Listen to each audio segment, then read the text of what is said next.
Welcome to our channel. Today we how to connect Trello to Gmail for automatic task emails, beginner guide step by step clearly. To connect Trello to Gmail for automatic task emails, open your web browser. Visit the Trello website and log in to your account.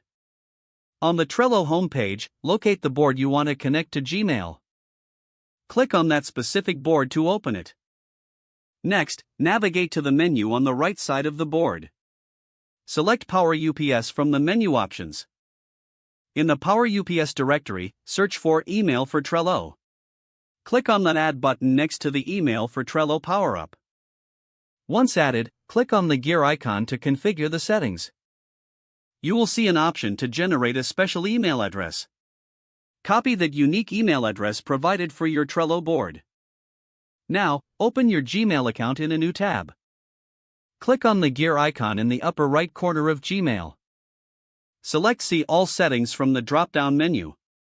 Go to the Filters and Blocked Addresses tab. Click on Create a new filter. In the field, paste the Trello email address you copied earlier. Click on Create Filter to proceed.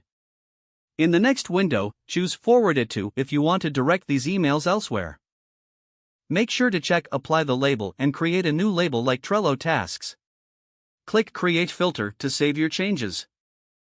Return to Trello and set up your automation rules. Create a new card or open an existing one you wish to automate. In the card, look for the due date option and set a deadline if necessary. You can also add specific members or set reminders for the card. Once your card setup is complete, it will now send task reminders to the Gmail address you set up. This completes the connection between Trello and Gmail for automatic task emails.